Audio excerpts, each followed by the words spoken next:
You found yourself on another episode of Locked On Bulls. On today's episode, we're going to ask the question, what can be done to fix the Chicago Bulls? We're also going to talk about Dalen and his G League performances so far, and then ask the question, what are the possibilities or the chance that Billy Donovan may not be the Chicago Bulls head coach if this continues by next season? We'll get into all that and more on today's Locked On Bulls. You are Locked On Bulls, your daily podcast on the Chicago Bulls, part of the Locked On Podcast Network, your team every day.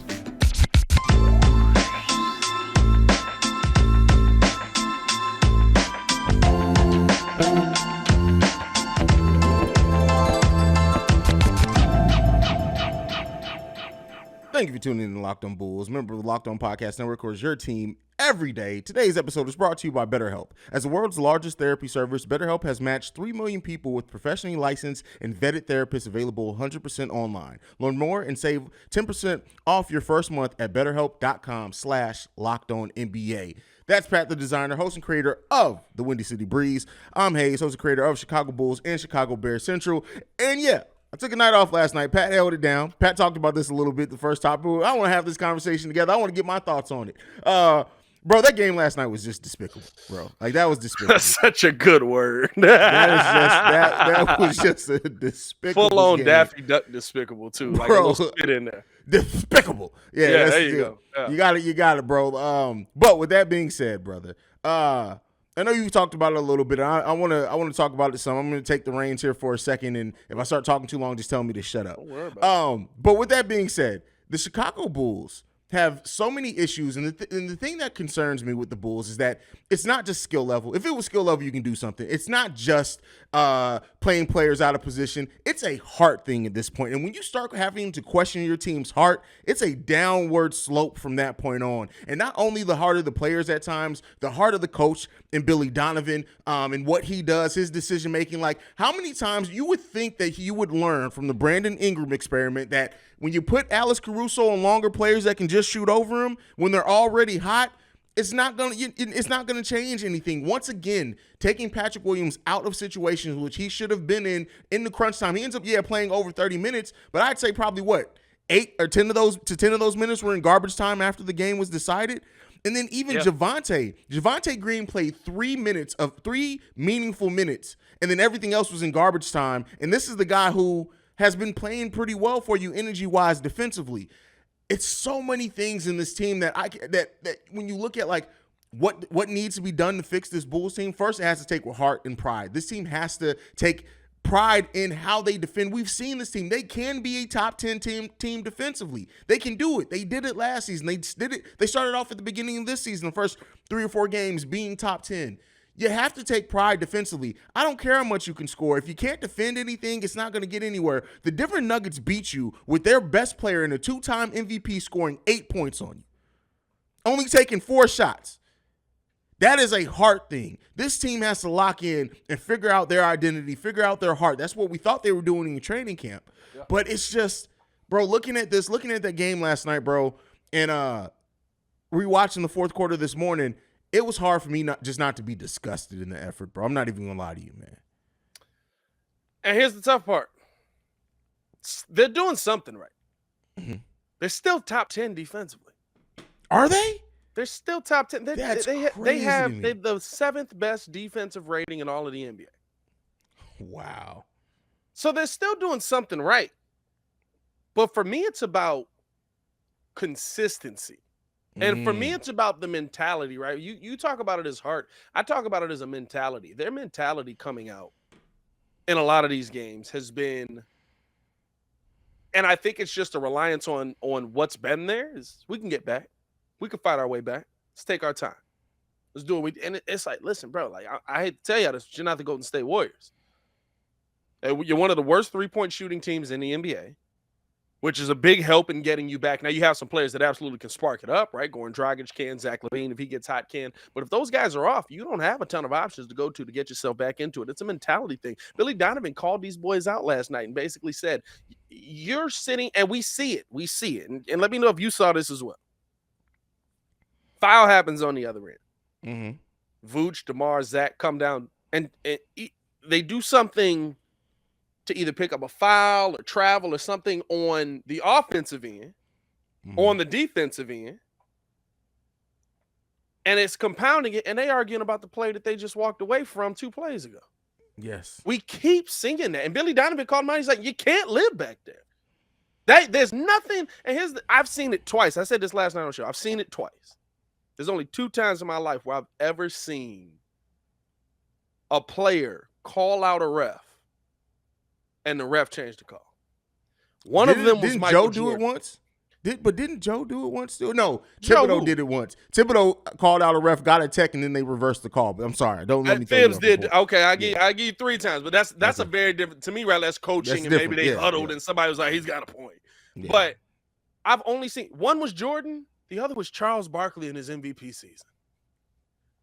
Y'all ain't Jordan or Barkley. You debating with the refs, and I'm not saying don't talk to the refs. I'm not saying don't work the refs, right? Because they tell you to do that. Yeah, Billy Donovan told Dalen Terry, right? I think Dalen Terry picked up a foul in preseason, and Dalen didn't say nothing. Or he should have picked up a foul like twice in a row, and Dalen didn't say nothing. And Billy had to tell him, go talk to the ref, figure out what the heck you did wrong, or figure out what you need to be doing to pick that foul up.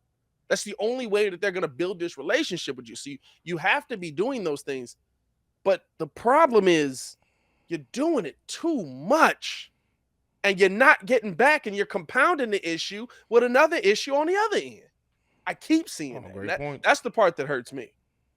All great points. I mean, it's hard to disagree with any of that.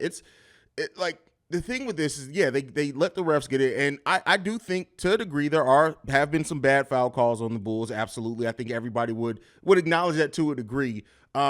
But I just think I look at it this way: is that it seems like the NBA has made the decision or the referee officiating, whatever you want to call it, of, hey, listen, we bailed out DeMar DeRozan a lot last season. Yeah, we're not going to do it as much this season. Yeah, because he's being officiated completely differently. And you can agree with it, you can disagree with it all you want, but that's just the way that it seems. That's what I'm gathering from it.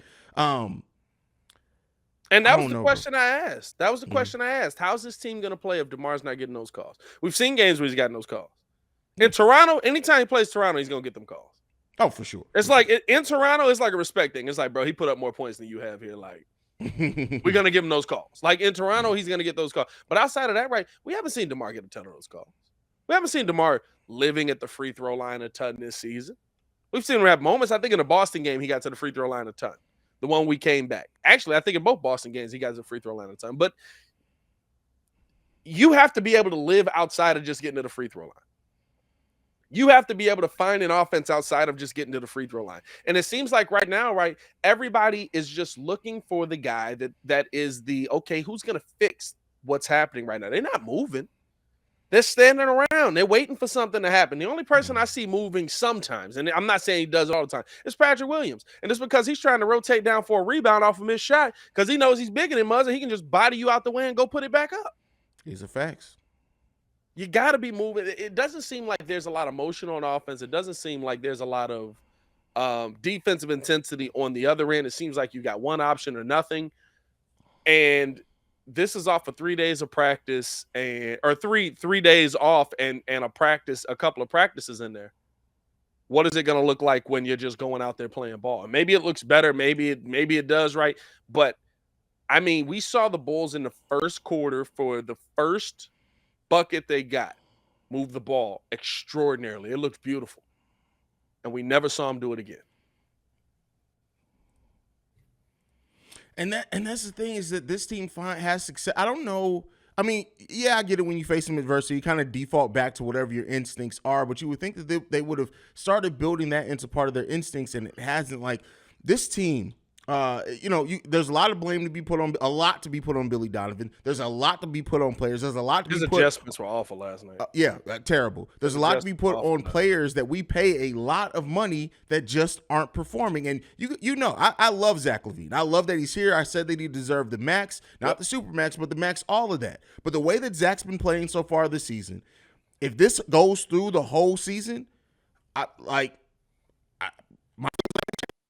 it's too late now. It's hindsight 2020, but like this is just, I'm not feeling what I'm seeing from this team, brother. I don't think it's a whole season thing, and I think they have to figure out kind of right, like you have to figure out what the offense is going to be built around the players that you have. And I don't know. I thought that we were seeing that early on right? I thought that we were seeing a really good offense, really good ball movement, and maybe there's just a couple of days of lull. But I mean, you look at even the scoring numbers on this Bulls team. You want to see the stark contrast here.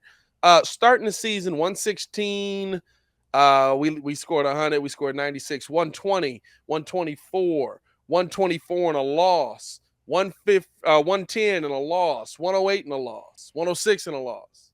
And it starts to stay there. So it's like you had an offensive game plan that was working. Yeah. And then now you've kind of gone back to the ISO ball. Now you've kind of gone back to the one-on-ones. And it's not a recipe for success. And it's not what we expected to see with 98% of our team healthy. This is true. All right, well, hopefully the team looks to fix some things, bro. Next up, we're going to be talking about the rookie Dalen Terry and his G League performances so far. But first, got to talk to you guys about Sweat Block. Christopher wore his sweater every day to school, even in the hot Texas summers, to try and hide his sweat. He can now wear any shirt without sweating thanks to Sweat Block. Christopher was able to fix his problem with Sweat Block. Sweat Block wipes were invented by a doctor, and they're guaranteed to work or you don't pay. They call it Sweat Block Dry Shirt Guarantee. If Sweat Block doesn't keep you dry, you get your money back. If you or someone you love is experiencing embarrassing sweat or odor, try Sweat Block risk-free. Save 20% with promo code LOCKEDON at sweatblock.com. They're also available over on Amazon. Now, I also got to talk to you guys about Rocket Money. So the other day I tried to cancel my Amazon Prime subscription, and it took me, I kid you not, 4 different tries. Like, how does it take 3 hours to deliver a silly Amazon purchase, but to cancel my subscription, I also have to cancel plans for the next several hours. It's not just me. 80% of people have subscriptions they forgot about. That's why I love using Rocket Money, formerly known as Truebill. Are you wasting money on subscriptions? 80% of people have subscriptions they forgot about. Maybe for you, it's an unused Amazon Prime account or a Hulu account that never gets streamed. There's this great app I use that helps me track all my expenses, and because of it, I no longer waste money on subscriptions that I don't even use. You might have heard of it. It's called Rocket Money, formerly known as Sweatblock. The app shows all your subscriptions in one place and cancels what you don't want for you. Rocket Money can even find subscriptions you don't know you were paying for. You may even find out you've been double charged for a subscription. To cancel a subscription, all you have to do is press cancel, and Rocket Money takes care of the rest. Cancel unnecessary subscriptions with Rocket Money today. Go to rocketmoney.com/lockedon. Seriously, it could save you hundreds per year. That's rocketmoney.com/lockedon. All right, Pat.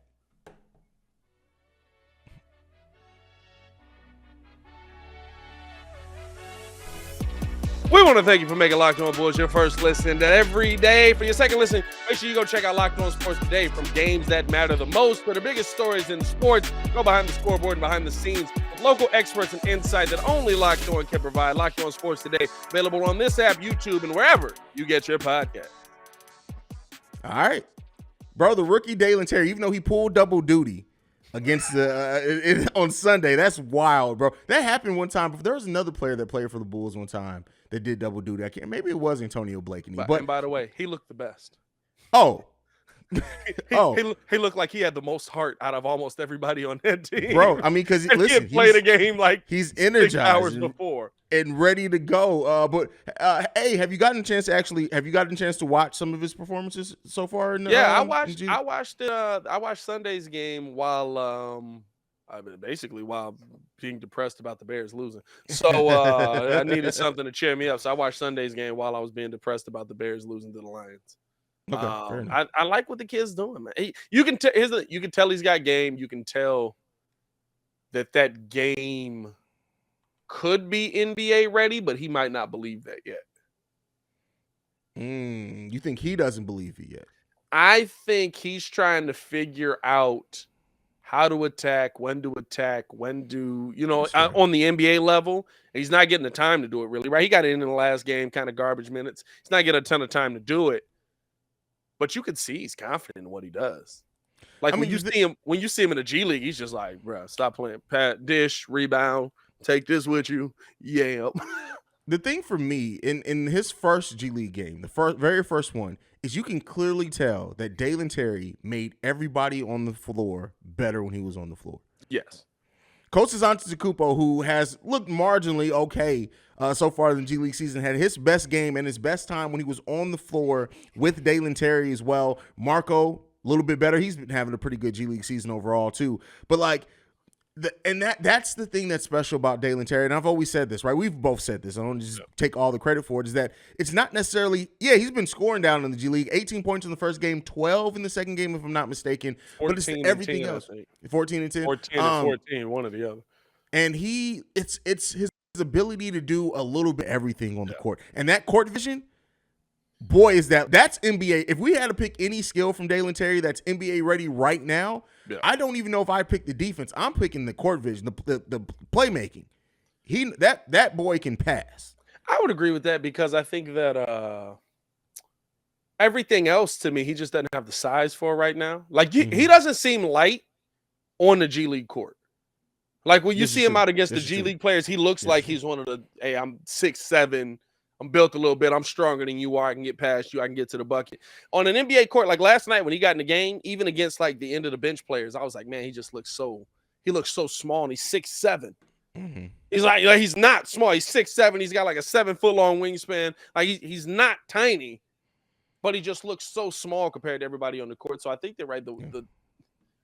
He's an interesting player to me because you're seeing what he can do, and because of the mentality of it, right? Dalen's trying to show them, I can play. Yeah. Put me out there, I can play. Because I don't know if you heard the report last night, but Dalen asked to go. Dalen went to Mark Eversley and AK and was like, "Can I go play with the Windy City Bulls?" Hey, listen, and that another thing. Don't be surprised if Dalen Terry ends up being the type of leader like a Joe was for this team at some point. It's going to take years. I'm not saying that it's going to get there immediately. But because of his ability to, like, you even see it now, the way he hypes players up over on the sideline, the way that he gets excited, he's just excited about the game of basketball. I don't mean like the sense of everybody in the team, he like leads everybody on the team, he's the vocal leader, but I mean in the sense that he's going to be the guy that when the team makes a mistake, he's going to be on you on the sideline. Like once he gets some veteranship underneath him, he's going to do that. I could see it. I just don't think he's been in those same circles. I think I forgot how much Joe really went through before, like, the NBA, and how much of a I remember him being a controversial pick for the Bulls, but like Joakim Noah went through like winning multiple championships, being deemed this cocky dude that was over the top and was doing too much and was always for some reason, re-listening to him on the JJ Redick podcast, and then I forgot he got suspended by his teammates. Yeah. Because remember that was when the report was that he got into an altercation with Ben Wallace. He got into it with Ben Wallace and his team. Yeah. No, so he said it was Ron Adams. Said he got into it with Ron Adams. He was the coach. He was the coach. He was one of the assistant coaches. He got into it with Ron Adams, and then he ended up just went into a Joakim Noah love fest. And then he got, after that, he came back. And the players suspended him for a game. They basically just said, "You not playing," which is wild, which tells you what the culture was there. Yeah. And then, what did he say he did? Oh, that's when he got into it with Ben, because Ben, who they literally just called Body, which is terrifying, wild.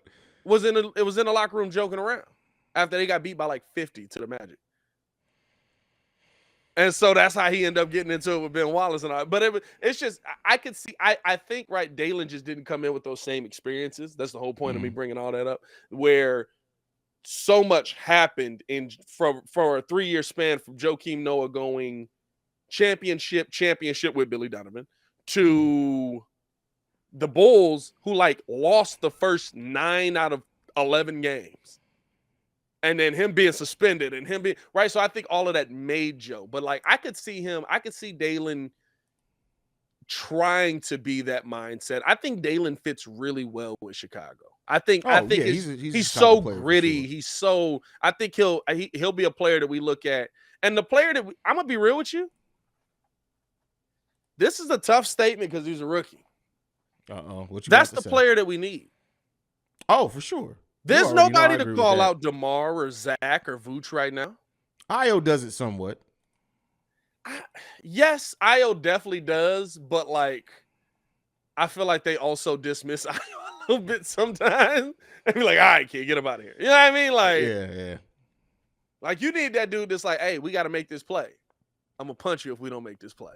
Like I feel like that's what's missing, right? Like don't go full Draymond on him, but nah, too soon. Too soon. He's playing again. They like each other, right? I don't know if you probably don't. Oh, this man said don't go full Draymond. Oh wow, bro. Is that what this has come to? But very factual. I just figured. Hey man, but before we get into this final topic, no, I think that's what we need though. I think that's what he need. Before we get into this final topic though, man, we do gotta let you guys know about Prize Picks. Prize Picks, where if on Wednesday's game, I want to take Zach LaVine to score more than 26.5 points, or I want to take Ayo Dosunmu to have more than 7 rebounds. You can do all that over on Prize Picks. How does it work? You pick 2 to 5 players.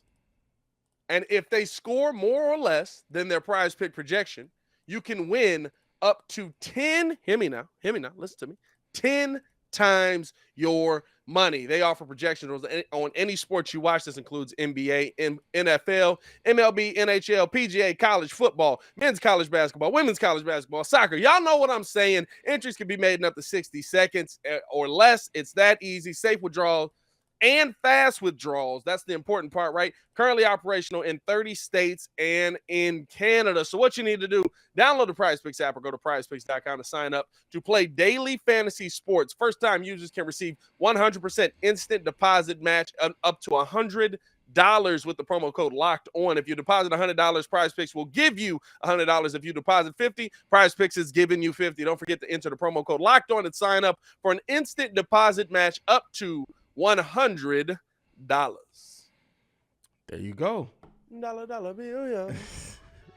So, moving on from that, this is probably the most vocal that I've heard the Bulls fan base kind of semi in unison. It's not everybody, but a lot talk about Billy Donovan, what he is as a coach, if he's the actual coach for the Chicago Bulls long term. What do you think? Are we giving it any chance? Right, this season's been disappointing so far. Still more than enough time to bring it. So let's not. I'm not. Sky is falling, but we're just talking about if a possibility and put a number on that. What do you think the Chicago Bulls season would have to be? The final result, the record for AK and Eversley to look at it and consider firing Billy Donovan.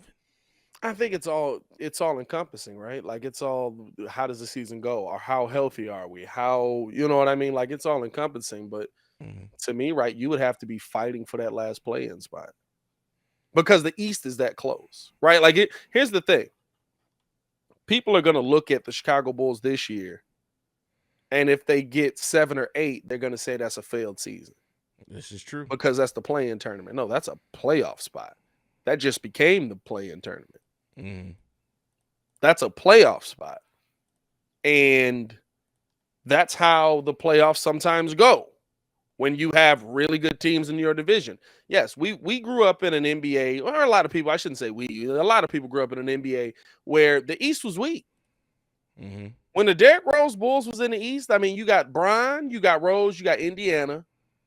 Who else we had? I can't remember. I'm trying to, because that was the year. I mean, Bron Bulls... either team, so. Yeah. I mean, Bron, D. Rose, Indiana, you really didn't have nothing else. Philly sucked. Yeah. Boston was, you had Boston. I can't say that. You had Boston. Boston was at the tail end of their little, you dig. And then they went over to Brooklyn. But, I mean, like, really, you had 3 teams, right? So it was clearly easier to be better than the best team in the Eastern Conference, or be better than the second best or third best team in the Eastern Conference, because 4th, 5th, and 6th was such a drastic drop-off. This is true. I think they would have to be, like, struggling to get in to the 9th or 10th spot for you to look at Billy Donovan and say something you're doing is not working. Something you're doing is not resonating season long here. Because even this, right, here's the thing. We're early in this season and people are ready to fire Billy. We should have never had him. Why do we have him? Blah, blah, blah. Like they forgot we was losing like 2 years ago, like a lot of games. And there's so much that can happen in an NBA season. Yeah. From right now to the All-Star break. You hate to say it, right? But guess what? People are going to get hurt. Hopefully it's not ours. People are going to get disgruntled. People are going to want out of situations. There's so much that's going to happen from here to the All-Star break. And people want to make season-long adjustments because we don't like that we're 2 games under 500 right now. Yeah. I'm not that kind of person. No, I agree with you 100% there.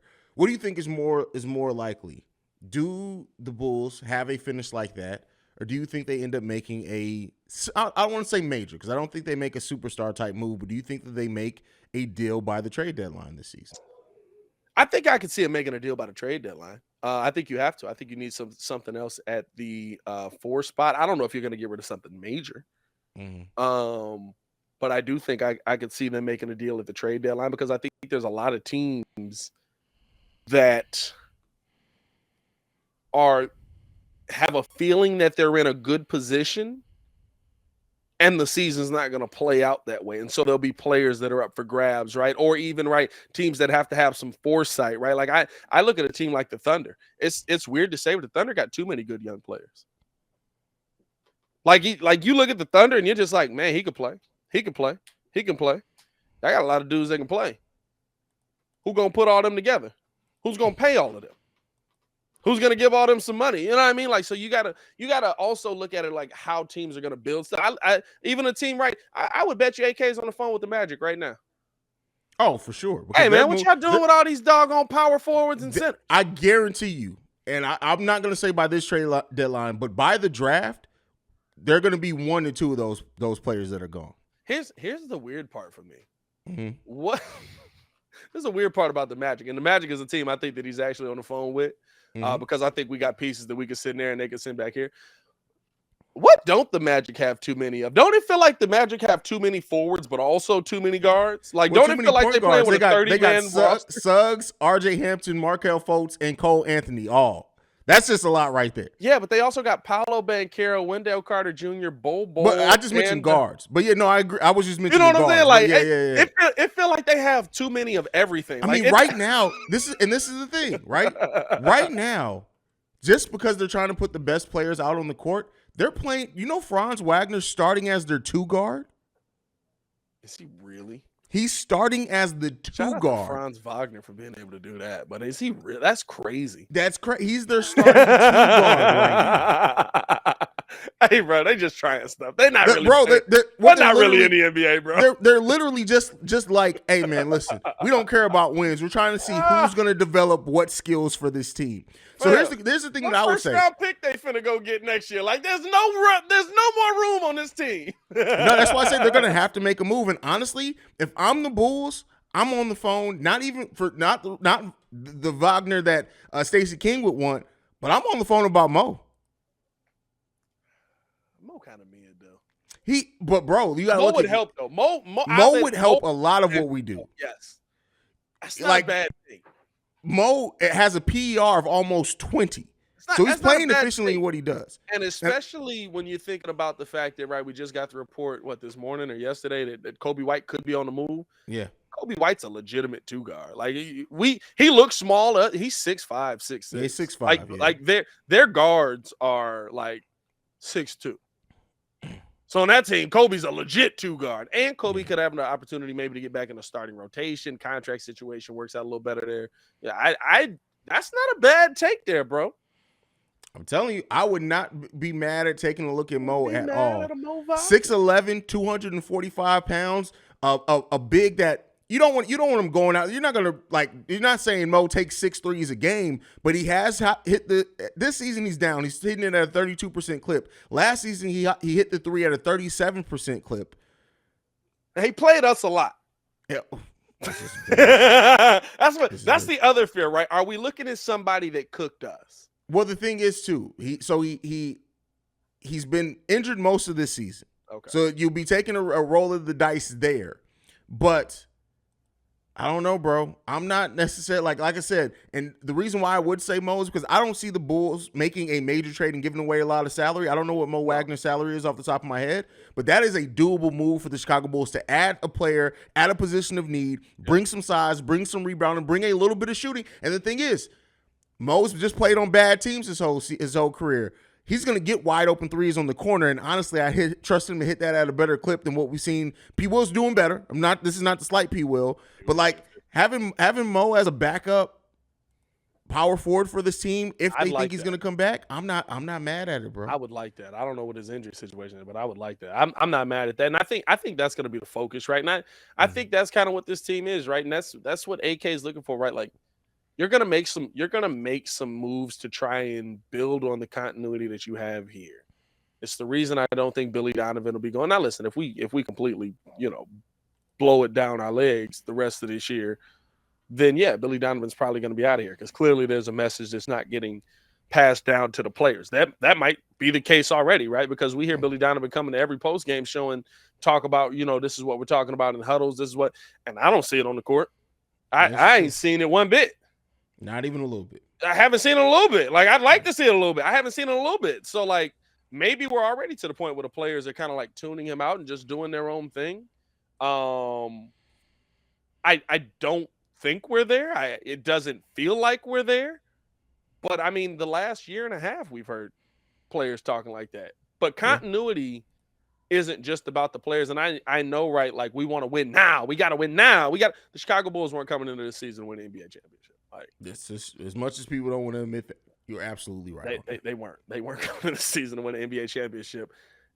And that's just it sucks to say, right? But even when you think about in the long term, the DeMar DeRozan Bulls might not even be the Bulls that you're trying to compete for an NBA championship with. This might be the satiate y'all until Terry and Io and P. Will and you know what I'm saying? Like that's the mindset that AK probably has with a lot of this stuff. Agreed.